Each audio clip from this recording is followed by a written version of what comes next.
Hello, my name is Reverend Donna Maurer, and I'm the spiritual leader of the Sonoran Desert Center for Spiritual Living in Amado, Arizona. I'm here on YouTube with our music director, Heather O'Day, and Melinda Much, who is serving as our practitioner of the day.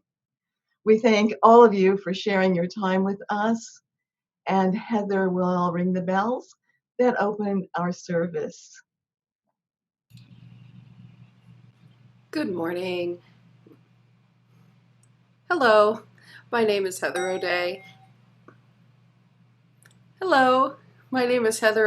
And I am the music director at the Sonoran Desert Center for Spiritual Living. Let's begin our service this morning with the bells.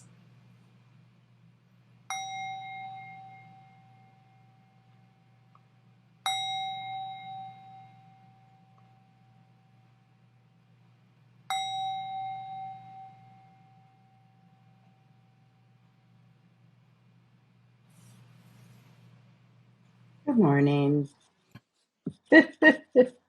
Hello. Welcome. Welcome to our inspirational message.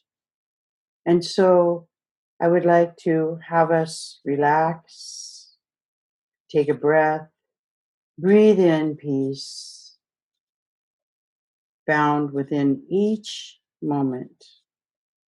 I allow and invite my soul blindness to lift so that I may sit with the oneness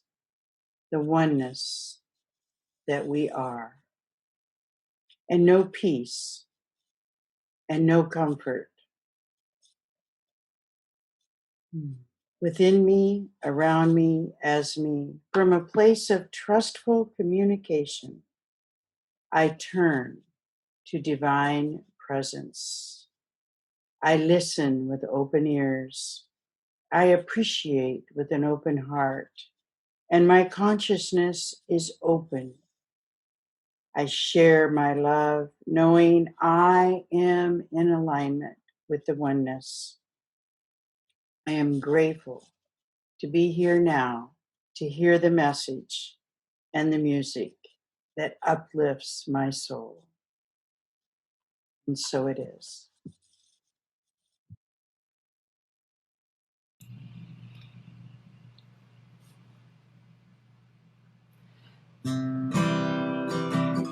This is a song by one of my dear friends in California that I've met several times at several different New Thought music events, named Juliette Millard. She's a sweet, sweet lady with some sweet, sweet music. This is called Everyday Mystic. I am an everyday mystic. I want to see God every day, all around and deep within me. When I meditate, when I pray, gazing at the stars, hiking in the hills, driving my car or paying my bills. Deep in my heart, when my mind is still, I want to see my God, because I am an everyday mystic. I want to see God every day, all around and deep within me. When I meditate, when I pray, when I meditate, when I pray.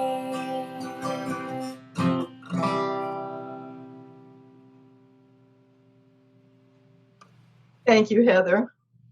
Yeah, I once mentioned to Ruth Bennett, our practitioner who is now residing in Ecuador, that one of the most frustrating jobs that I have as a minister is coming up with sermon titles every month. Well, she bought me a book. It's called Really Important Stuff My Kids Have Taught Me by Cynthia Copeland Lewis. And since children are mystics, this is appropriate today because Cynthia simply listened to her kids and wrote down the gems that come naturally from the mouths of babes. So I've chosen as our theme for the month, sandbox wisdom. And from those gems, I've chosen Remember the Message as our topic today. Cynthia's daughter, Alexandra, said, if you answer the phone, be sure you're ready to remember the message. Well, this important tidbit probably came from the experience of answering the phone and not remembering who called or what the message was. So what Alexandra learned is that answering the phone is a responsibility, and there's consequences that come with that responsibility. You need to be ready to receive the message. You need to listen carefully, which means you need to focus on what you are hearing. And you have to remember the message so that you become the messenger and the conduit through which the message may be imparted to others. And when we think about that, aren't these the exact same steps that we need to be everyday mystics? As those on a spiritual path, aren't we always preparing ourselves, always readying ourselves so that we hear that still small voice that guides us?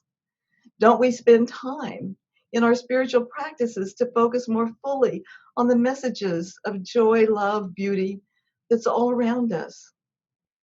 And isn't our job ultimately to not only embody these aspects in our own life, but to become the messenger, the conduit that imparts that joy, love, and beauty to others? The universe is always calling us to awaken to our magnificence. And when we answer that call, we accept responsibility for our life and for the thoughts, beliefs, and ideas that form the life we lead. Reverend Chris Michaels, in Your Soul's Assignment, tells us the greatest contribution you can make to this world is a life well lived. The world doesn't need another unhappy soul, nor does it need another victim. It needs you to wake up and take your position as a spiritually mature, conscious co-creator with God, whose primary responsibility is to bring something good to life. When we are connected to our spiritual magnificence, life is good. There's a flow of synchronicities that can't be ignored, that can't be called coincidences. When we see through the heart of love, through the eyes of peace and harmony, we are guided to situations that reflect more of that. So I think most of us want to pick up the phone. Most of us want to answer the call because we do want a happier, more fulfilling life. So if we're going to answer the call, let's listen to Andrea. She says, be sure that we are ready to remember the message. I found it interesting that she didn't say, if you answer the phone, be sure you remember the message. She said, be sure you're ready to remember the message. So to me, that implies both willingness and preparation. You know, as strange as it sounds, often we are unwilling to be ready to accept the message. You know, Marianne Williamson tells us that our deepest fear is not that we are inadequate. Our deepest fear is that we are powerful beyond measure. It is our light, not our darkness, that most frightens us. So there's a security to staying in the dark. Nobody can see us. There's a security in feeling inadequate. We don't have to face our challenges. There's a security in a lack of faith. We don't have to question what we believe. Julia Cameron in Vein of Gold says, although I do believe, I am afraid of believing. We say we crave the security of faith, but I, for one, find a great deal of security in my lack of faith. Lack of faith keeps me cautious and complaining. It has a real payoff. Risks can be postponed, insights discounted, beneficial synchronicities ignored. In short, I can dally in stuck just a little longer. Julia calls this spiritual hedging. We know that the benefits of living from our deepest sense of self is to experience our greatest joy and happiness. But we hedge because it means taking responsibility and acting from that sense of responsibility.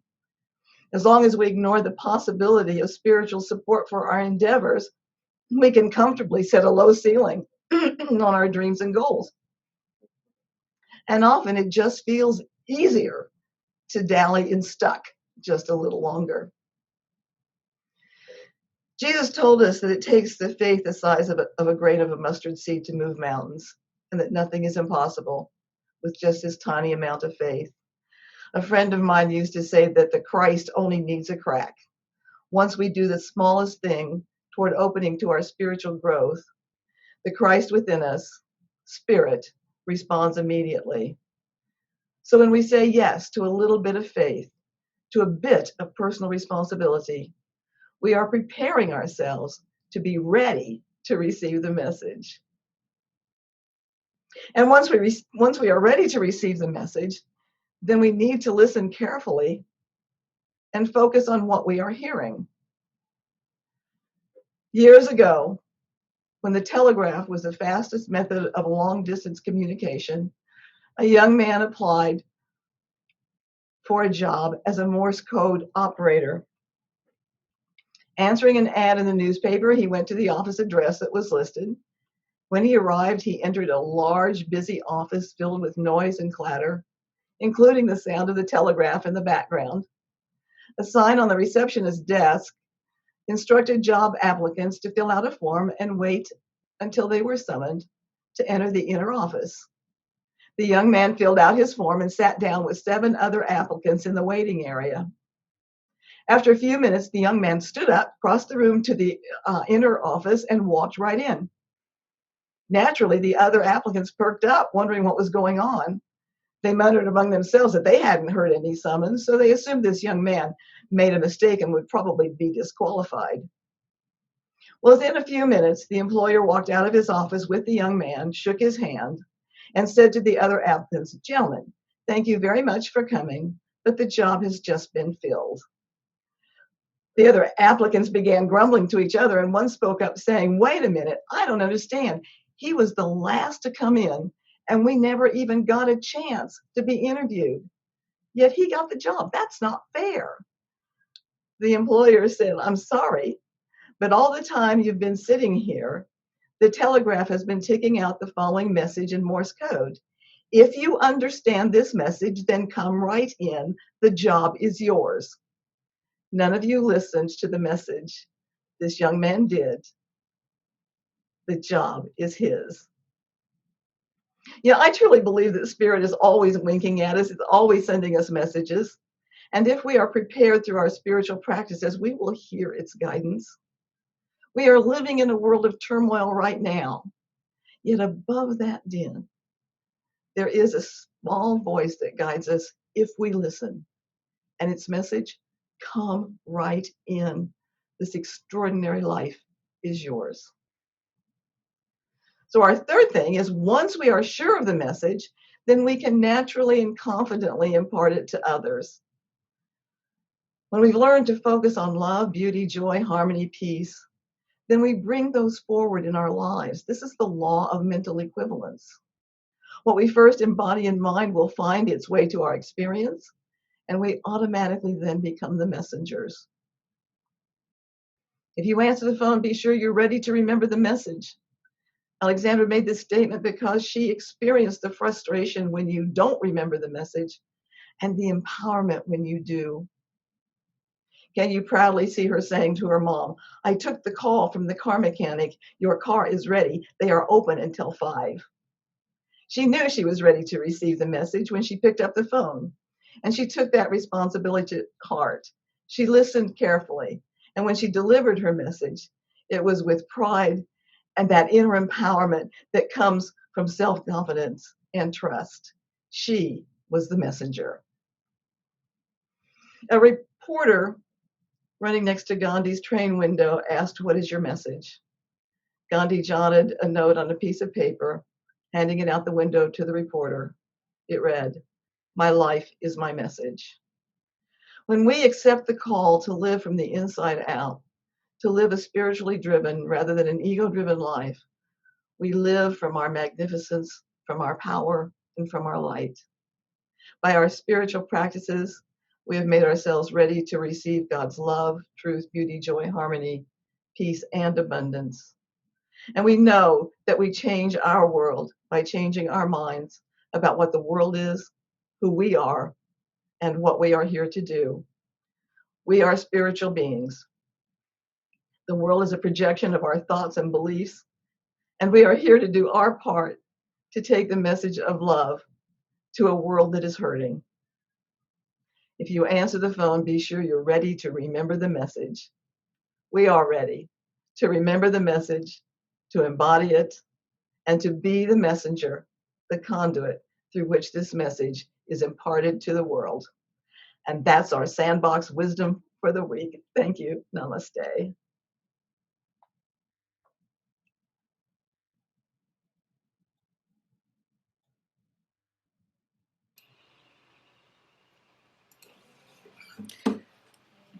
This is a song that I wrote. This is a song called Ask and It Is Given.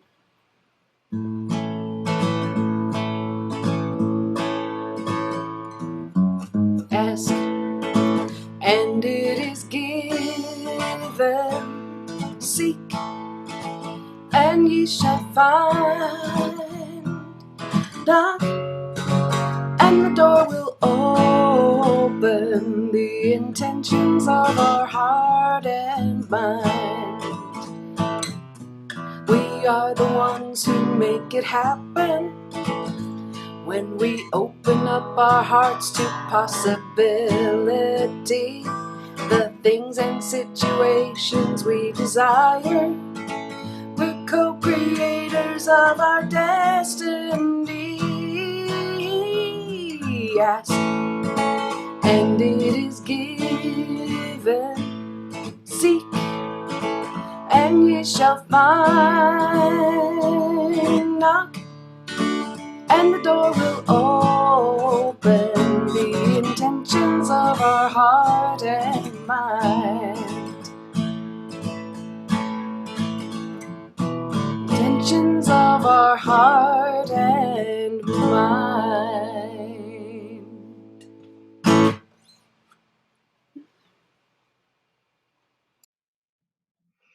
Thank you, Heather.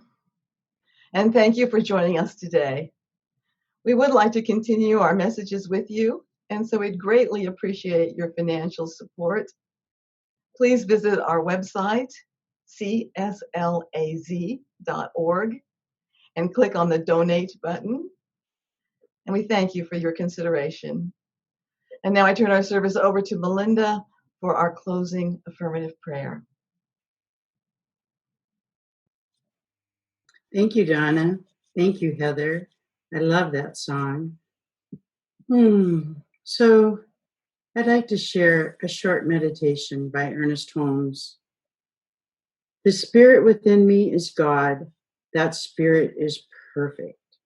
And because that spirit is perfect, my knowledge of that spirit destroys every doubt, every fear, cast out all uncertainty and all unbelief, and fills me with a knowledge of my own perfection. There is that within me which is perfect, divine, happy, and whole and harmonious. There is that within me that has never been afraid, never been limited.